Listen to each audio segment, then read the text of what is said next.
주식 투자 심플하게 충분하게 스텝스. 6월에 11% 이상 하락을 했고 코스닥은 13%. 실제 수익률이 마이너스 한 30% 정도 된다고 보시면 돼요.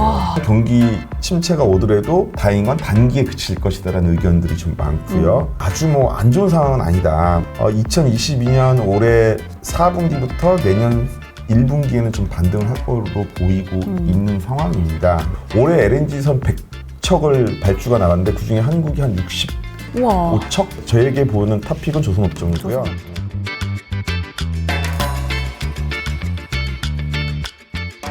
안녕하세요. 주식 잡박사전 여의도백화점 송혜민입니다. 안녕하세요. 임지혁입니다. 센터장님 많이 힘드시죠? 시장이 너무 안 좋아서 네. 그동안 제가 이제 유튜브 전편하고 나서 바로 그 다음 주에 하려고 했는데 네. 정신을 못 차리겠더라고요. 그러니까요. 저희 이제 여의도백화점이 너무 상황이 힘들어서 네. 지난 한번 이제 쉼을 갖고 그리고 이제 다시 만나 뵙게 됐어요. 네.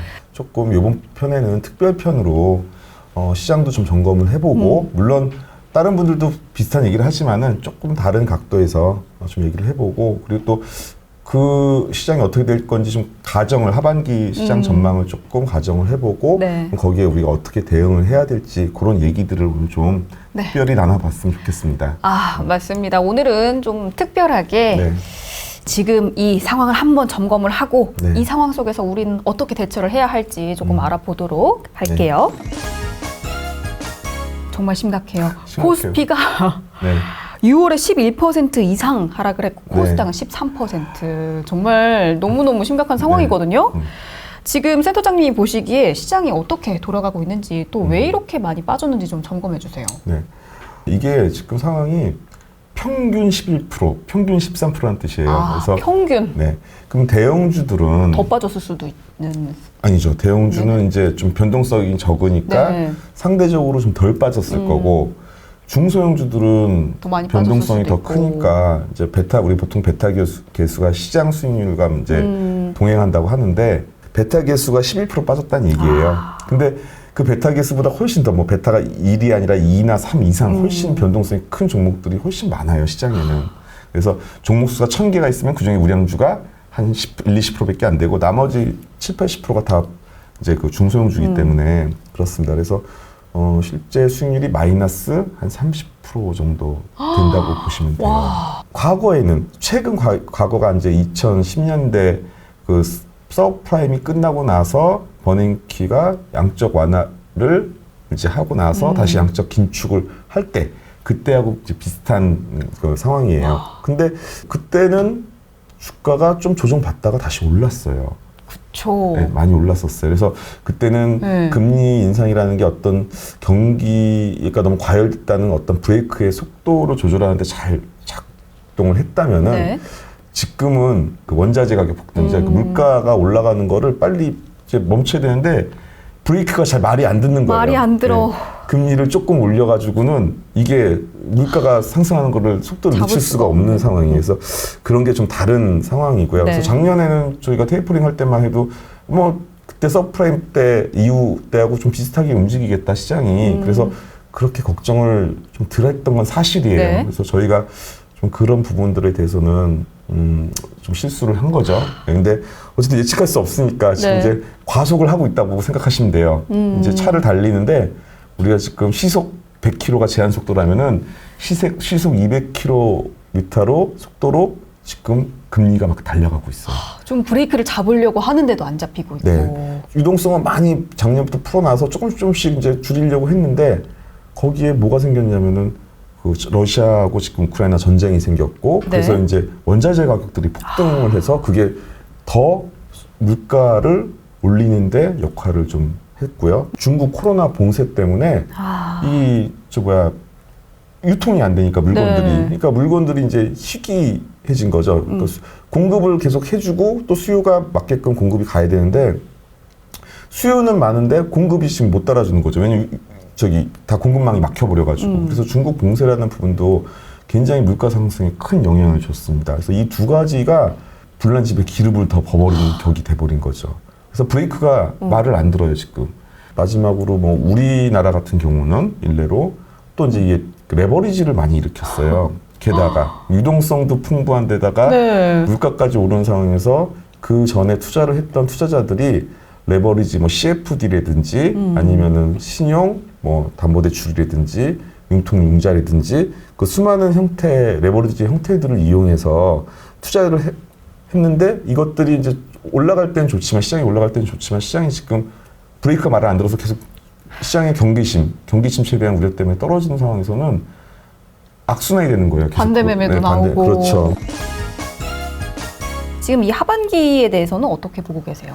네, 일단 지금 파월이 지금 계속 그 연준에서 계속 금리를 저번에도 한번 얘기했지만 네. 빅스텝에서 자이언트 스텝으로 가겠다. 이제 빅스텝이 0.5% 정도를 얘기하고 있고요. 네. 자이언트 스텝이 0.75%를 이제 상승하겠다는 건데 사실 역사상 유례 없는 지금 금리 인상 폭이에요. 그래서 굉장히 시급하고 긴급한 상황인 그만큼 거예요. 긴급하다. 예. 금리를 올려서 더 세게 올려서 물가를 잡아야 되는데 물가 지표라는 게 있어요. 네. 그래서 물가가 그러면은 지금 얼마나 좀 계속 오르고 있는데 그래서 속도가 빠른 거야 아니면 늦은 거야 아니면 물가가 꺾이고 있는 거야. 어느 정도 속도인지. 예, 그거를 확인하면서 금리를 올려야 되겠죠. 그렇죠. 그러니까 만약 물가가 이제 좀 꺾이기 시작해. 그러면 금리 속도를 그만 올려도 되죠. 이제. 아니죠. 천천히. 왜냐면 유동성은 걷어들여야 되니까 지금 테이퍼링이 더 진화되는 건데 유동성 줄이긴 줄여야 돼. 안 줄이면 또 계속 폭발할 거니까 가만히 놔두면. 그래서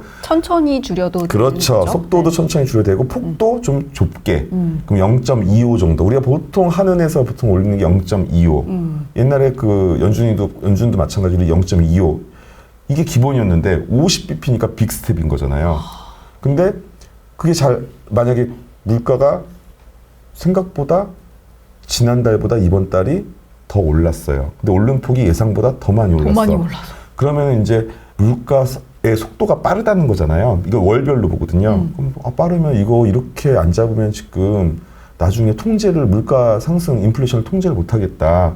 그래버릴 수가 있거든요. 그러면은 금리로도 이제 해결이 안 돼요. 해결이 안 예. 되면. 그럼 옛날에 이제 2차 세계대전이 일어나기 전에 이제 독일이나 그런 좀 하이퍼 인플레이션 뭐 이런 네. 것들을 이제 보게 되는 거죠. 돈을 이만큼 싸가지고 가도 빵 덩어리밖에 못 사는 그런 뭐 일들이 벌어나는 거죠. 그래서 빅스텝 50bp를 올려서 잡겠다 했는데 2달 연속, 3달 연속 계속 물가가 그래도 올라가. 그러면 어떤 방법 써야 돼요? 그럼 이제 자이언트 스텝. 자이언트 스텝. 네, 그래서 올해 말까지 연준에서 얘기하는 게 기준금리 3.5냐, 3.75냐.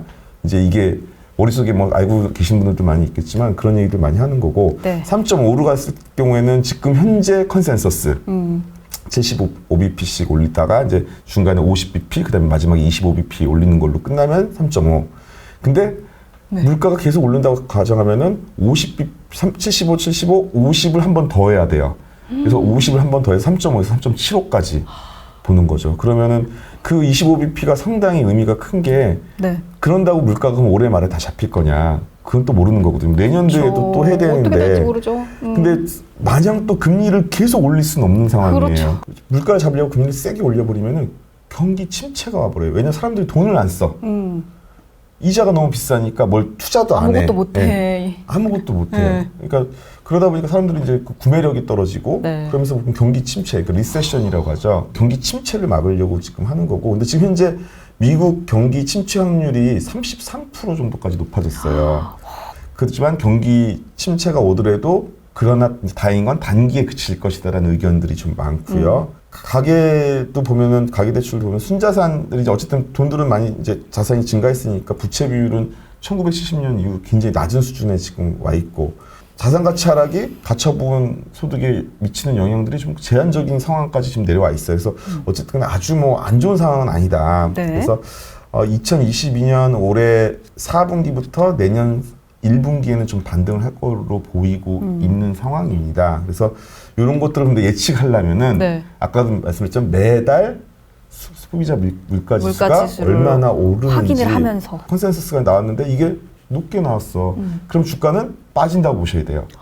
그러면 아까도 얘기했지만 우리는 주식을 지금 신규로 들어가거나 아니면 지금 우리가 대안을 찾을 수 있는 타이밍을 보는 건데 소비자 물가 지수가 예측이 낮게 나온다 하면은 투자 시기가 좀 빨라질 거고 높게 나온다고 하면은 투자 시기를 좀 더 늦추는 게 맞겠죠. 그쵸. 그래서 그게 7월이 될 거냐, 8월이 될 거냐, 9월이 될 거냐는 매달 CPI, PCE를 봐야 되는 거고, CPI는 우리가 그냥 지출, 개인이 지출하는 여러 가지 그 구매하는 가격들의 총 합을 평균으로 나눈 거고, 이 개인 소비 지출, PCE는 가계와 민간 비영리 기관이 물건을 사거나 네. 서비스를 이용하는데 서비스도 들어가요. 서비스를 서비스까지? 이용하는데 지출한 모든 비용을 합친 거예요. 그래서 우리가 보통 향후 경기를 예측하는데 최근에는 PC를 많이 이제 얘기를 해요. 그래서 CPI는 2년에 한 번씩 품목을 바꾸고 이제 거기 물건 사는 품목들이죠. 그런 것들을 바꾸고 가계만을 그러니까 그냥 개인 가계만은 소비 기준으로 하는 거고 반면에 PC는 분기마다 품목을 바꿔요. 분기마다. 그래서 2년에 한 번이 아니라 분기마다 그러니까 자주 더 자주네요. 이게 실제적으로 지금 구매하고 있는 현실 리얼타임이라고 보시면 되겠죠. 그래서 그런 품목들을 분기마다 해서 기업 조사를 하고 서비스 및 상품에 대한 개인 또는 비영리 기관, 여기는 비영리 기관 들어가서 비영리 기관의 지출을 다루는 겁니다. 그래서 보통 뭐 의료, 그러니까 직접 우리가 지불하는 의료 서비스 같은 거 다 그런 것들도 포함이 된다고 보시면 되겠습니다. 2022년 이제 올해 1월 달에 우리 PC가 예측이 4.8이었는데, 근데 4.9가 났고요. 그래서 이런 식으로 해서 4%대, 5%대 계속 올랐어요. 그래서 5.5까지 3월 달에 갔다가, 네. 그리고 4월 달에 좀 줄었어요. 5.2로. 네, 살짝 줄었고, 그 다음에 5월 달에 와가지고는 이제 예측이 4.9가 나오고 있어요. 근데 6월 30일, 오늘 저녁이죠. 오늘 저녁에 이제 PC이 5월 달 거, 전월 달 거니까 네. 전월 달 게 이제 오늘 나오게 돼요. 근데 예측이 4.9인데 네. 이거보다 높게 나와버리면은 또 빠지는 거예요? 또 빠지는 거죠. 지금 이렇게 암울한 상황이어서 주가가 계속 쭉쭉쭉쭉 빠지고 있잖아요. 예. 그런데 지금 우리나라는 다른 나라에 비해서 어느 정도 빠졌는지도 궁금하거든요. 네, 두 가지로 좀 봤어요. 네. 연초 대비해서 봤고, 그 다음에 최근 1월 대비해서 봤는데, 연초 대비해서는 제일 많이 빠진 게 필라델피아 반도체. 그러니까 요새 뭐 우리 반도체, 삼성전자가 지금 5만 전자 갔으니까. 세상에, 네. 그래서 뭐 필라델피아 반도체 지수가 지금 마이너스 32.5% 빠졌고요. 그 다음이 우리나라 코스닥 지수. 코스닥이 두 번째네요? 마이너스 27%. 그리고 나스닥 종합, 나스닥도 안 좋았어요, 사실. 나스닥도 안 좋았고. 26% 빠졌고, 그 다음에 코스피가. 그 다음이 또 코스피. 예. 근데 이제 다우존스는 보면 다우종합은 한 12% 빠졌죠. 그러니까 미국의 뭐 거래소라고 봐도 될 텐데 거래소 그렇게 많이 안 빠졌는데 또 상해 같은 경우는 오히려 중국은 마이너스 7%밖에 안 빠졌어요. 그렇네요. 항생도 마이너스 6%. 아니 왜 유난히 이렇게 우리나라 코스닥 코스피가 다른 것들에 비해서 더 많이 빠졌을까요? 네, 뭐 아까도 앞서 말씀드린 것처럼 레버리지. 예. 그래서 이제 좀 우리 악순환이 좀 되는 뭐 구조적인 문제가 있다고도 봐야 될 거고 또 이머징 국가의 한계 뭐 이런 것들도 좀 있다고 봐야 되고 또 수출 주도의 국가 그런 그 구조 그런 것들도 좀 있고요. 그래서 어쨌든 간에 연초 대비해서는 우리나라가 다른 나라들에 비해서 많이 빠져 있는 상황인데 이게 평균이니까 더 많이 빠졌을 수도. 그런데 일단 우리나라가 그동안 좀 밸류에 대한 부담이 조금 있다라는 이야기도 있었는데 지금은 많이 빠져가지고 이제 뭐 고밸류에 대한 그런 걱정은 전혀 없는 상황인 거네요. 네, 맞습니다. 일단은 우리가 지금 12개월 퍼로 봤을 때 여기 보시면은 이제 우리가 한 12배 정도 됐었어요. 네. 한 요번 코로나 때 2020년부터 한 2022년 사이 거의 주가가 최고치 갈 때 12배, 13배, 뭐 좀 비싼 거는 15배까지 갔던 것들도 있었는데 어쨌든 지금 상황에는 거의 8배 후반까지 8.5배, 8.6배 정도까지 떨어졌으니까 일단 고평가 논란은 좀 사라진 것 같고요. 이렇게 빠지면서 신용융자 잔고도 우리가 이제 합치면 한 한 2조, 23조 정도 됐었거든요. 근데 지금 현재 19조 대 오늘 아까 보니까 18조 대까지 떨어졌더라고요. 그래서 대출 받은 것도 많이 빠졌다라고 볼 수 있는 거네요. 근데 그래프 보시면 그 전에는 우리가 한 10조밖에 안 됐었어요. 12조, 10조에서 12조. 그러니까 이제 2020년 코로나 터지기 전에는 한 10조에서 12조 정도가 대출을 이제 나갔던 코스피 합쳐서. 근데 지금 최고였을 때가 한 22조, 23조까지 갔다가 그러다가 다시 이제 한 19조까지 빠졌는데 아직도 많이 빠진 건 아니다. 신용정보가 많이 준 건 아니다. 근데 이제 이게 무조건 매물이 많다고 해서 이게 플러스 마이너스 딱 맞아 들어가는 건 아니고요. 왜냐면 주가가 빠지면은 평가 금액도 같이 빠지잖아요. 그래서 신용장구가 꼭 반대 매매가 나가서 주는 것만 있는 게 아니라 평가 장구도 떨어지면서 같이 빠지니까. 장구가 빠지기 때문에 그런 것도 감안하셔서 보셔야 되기 때문에 네. 꼭 신용잔고가 지금 19조라고 해서 아직도 높다. 그래서 주가 더 빠질 거야. 이렇게 보시는 건 좀 무리가 있습니다. 네. 알겠습니다. 지금 이 시점에서 애널리스트들이 볼 때 이 바텀업 관점에서 보는 유망업종들 네, 이게 너무 궁금하거든요. 일단은 지금 저도 이제 리포트를 하반기 리포트가 요새 이제 많이 나와요. 6월 말이기 때문에 7월 하반기 증시 전망, 하반기 유망 업종 뭐 이런 것들 나오는데 지금 우리가 이제 제가 커버를 못한 테마가 하나 있어요. 조선주였거든요. 네. 아. 근데 그거는 성과가 옛날에 만들었던 성과들, 수주받았던 성과들이 이제 원자재 가격이 오르면서 좀 마이너스가 되는 부분도 있었는데 최근에 이제 철강 가격이나 이런 것들도 좀 빠지면서 다시 성과는 비싸게 받고 계약하고 원자재 가격이 떨어지면서 다시 이익이 나는 구조로 바뀌었다. 그래서 아하. 그리고 또 LNG나 이런 뭐 카타르에 네. 대한 뭐 LNG나 최근에 그 천연가스를 러시아에서 가스 배급을 잠그면서 이제 LNG 선의 그 유럽 쪽에서의 수요 이런 것 때문에 발주가 네. 계속되고 있고 올해 LNG 선 100척을 발주가 나갔는데 그 중에 한국이 한 65척 정도 지금 거의 50% 넘죠. 60% 그렇네요. 정도 한국이 수주하고 있어서 조선업종은 좋아 보입니다. 그래서 저에게 보는 탑픽은 조선업종이고요. 조선업종. 네, 그리고 유통, 화학 뭐 다 이렇게 좋게 보는데 특히 이제 운송 쪽도 괜찮게 보고 있더라고요. 그래서 이제 지금 봉쇄 때문에 뭐 컨테이너 선들이나 이게 지금 BDI 지수도 아직도 계속 높아 있는 상황이 돼서 좀 운송 쪽도 좋게 보고 있고 운송. 그다음에 화학 업종은 납사 가격이 이제 계속 떨어져 있어서 일단 네. 납사 가격의 마진이 이제 계속 좋아지고 있어요. 평균 납사 가격이 떨어져 있어서 이제 뭐 마진폭 쉽게 해서 실제 제품을 만드는 가격하고 그다음에 원자료 가격이 떨어져 있어서 마진폭이 계속 늘어나고 있다. 그래서 화학 쪽도 좋긴 한데 일단은 저는 어쨌든 제 개인적으로 뭐 화학 쪽보다는 조선 쪽, 이쪽에 좀 원픽은 조선이다. 조선 쪽에 보는 게 네. 낫지 않겠나. 좀 저는 그쪽으로 좀 생각을 하고 있고 그다음에 기계 쪽, 기계. 건설 기계 이런 것들도 같이 보고 있습니다. 네. 어쨌든 세계 경제 GDP 성장률이 지금 계속 꺾이고 있는 상황이고 계속 이제 IMF에서 계속 내려서 지금 이렇게 추정을 하고 있는 상황이고.